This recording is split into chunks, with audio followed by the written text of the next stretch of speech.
One of the most important skills of a piano player is the ability to navigate any harmonic situation. For this we need an arsenal of chord voicings. The more complex the harmony, the greater the variety of voicings we can use to express that harmony. However, there are certain stock voicings that everybody uses, and in this video I'd like to show you 10 of my favorite ones. So the voicings we're going to look at are for 6th chords and 7th chords, and they also contain extensions, 9th and or 11th and or 13th. Those are not the easiest words for someone whose first language isn't English, let me tell you. This kind of chord vocabulary is used extensively in jazz music, but it also comes in really handy in other genres such as R&B or gospel music. For the sake of consistency and to narrow down the myriad options, I gave myself 2 constraints. All the voicings contain 5 notes, and there are always 5 discrete notes. In other words, there are no doublings. On some of the voicings I'll also present a few variations to get even more mileage out of them. Also, at the end of the video I'll show you how to use these voicings in a real-world example. Let's do it. So here's our first voicing. There's 2 ways we can approach this. One is to just look at the shape or interval structure independent of the actual chord or chords that it can be used for. This is a chordal voicing. It's got an augmented 4th at the bottom, and then it's all perfect 4th after that. When we learn a new voicing, it's a good idea to practice it in all 12 keys, just to get used to the feel of that particular shape.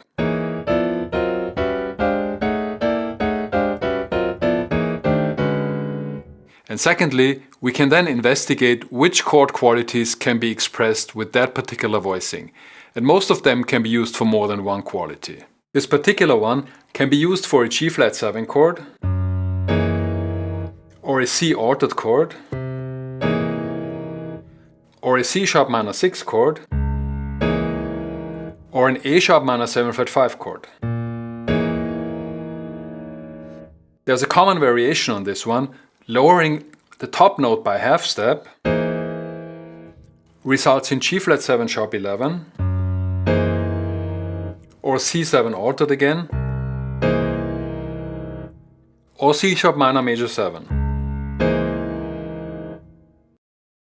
Here's the second voicing. It can be used for C7, or G-flat 7 altered, or G minor 6. Lowering the A down to G gives me a variation that works for the same 3 chords.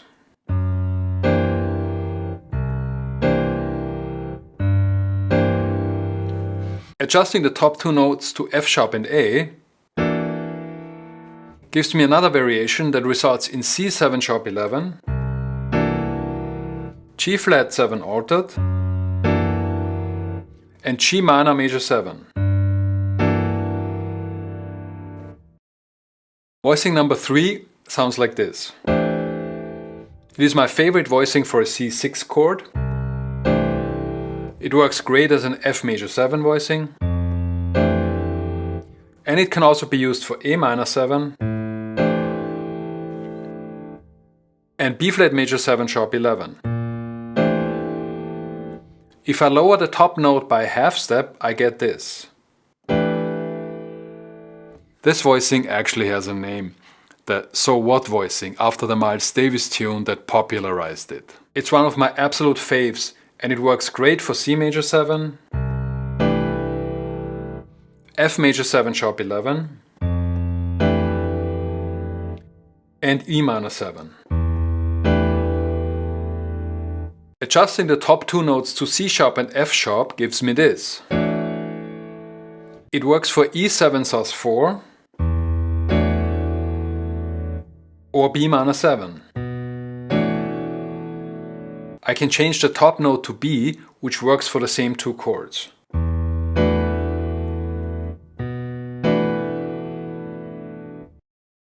Here's voicing number 4. I use it mostly for minor 7 chords, in this case F sharp minor 7. And it's also great for B7 sus. And here's voicing number 5. The chord shapes are getting a bit more narrow now. Notice that for the first time we have a second interval in the voicing. This one is great for G6, C major 7, plus E minor 7, and F major 7 sharp 11. If I drop the top note down a half step, I get this variation, which sounds really good for G major 7, C major 7 sharp 11, and E7 sus4. Voicing number 6 sounds like this. It works great for C7, G flat 7 altered, G minor 6, and it's my favorite voicing for minor 7 flat 5 chords, in this case E minor 7 flat 5. Lowering the top note to F sharp gives me C7 sharp 11, G flat 7 altered, or G minor major 7. Here's voicing number 7. This is one of my go-to voicings for minor 7 chords, in this case C sharp minor 7. It's also great for F sharp 7 sus. Voicing number 8 is great for F sharp 7, C7 altered, and C sharp minor 6. Here's number 9, which I mostly use for minor 7 chords, in this case F sharp minor 7. It's also great for B7 sus. And finally, here's voicing number 10. This one is derived from the diminished scale and works great for an F sharp 13 flat 9 chord or a C7 altered chord. So that's our 10 voicings. Let me show you a couple of ways to practice these. Like I mentioned earlier, one good way is to just move the shapes around chromatically without worrying about what chord qualities they represent, just to get used to them from a visual, auditory and tactile perspective. You can also move them in whole steps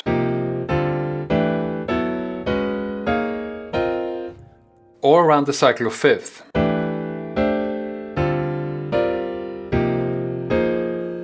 Note that these chords usually sound best if you keep them centered around middle C, unless you're going for a specific high or low range effect. For example, this sounds better than this.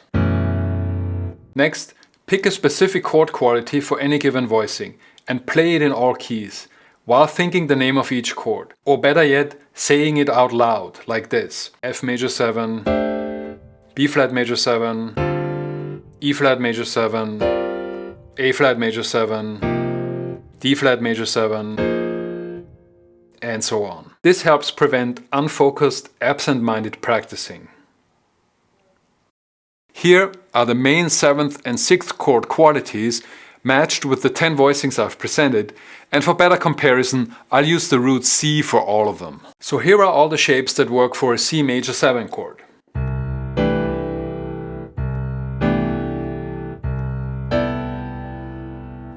Here are all the ones that work for C major 7 sharp 11.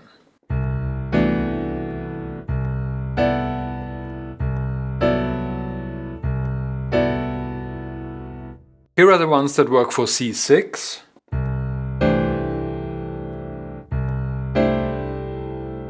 Here are the ones that work for a C7 chord without alterations.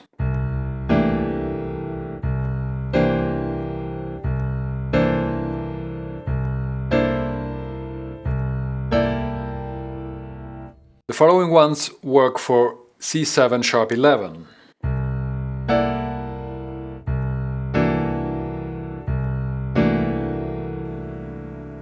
The following ones work for an altered C7 chord.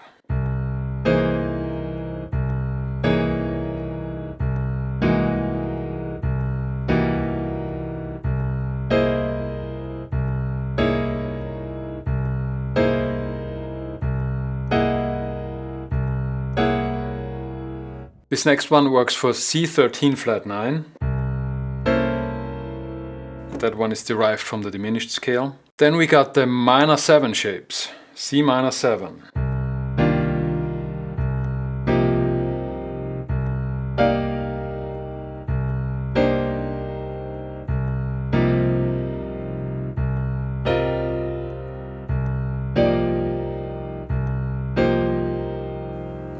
The next two are for minor 7 flat 5.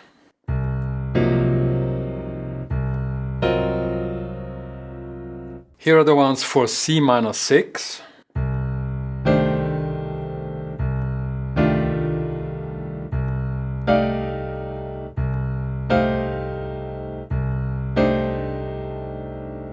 And the following ones are for C dominant sus 4.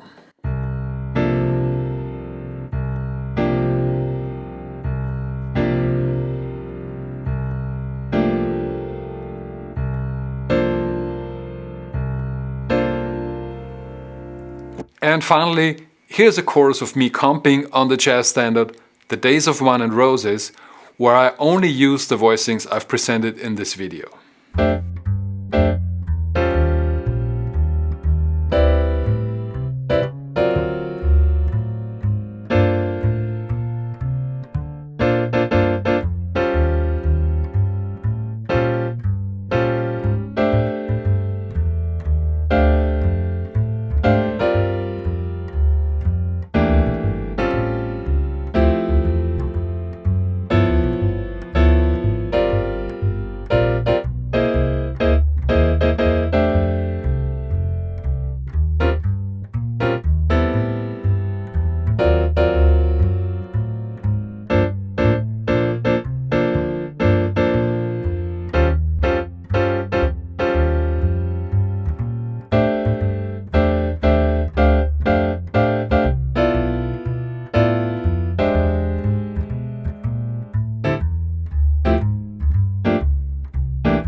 As always, I hope this was helpful.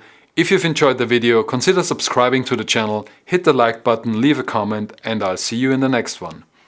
Bye!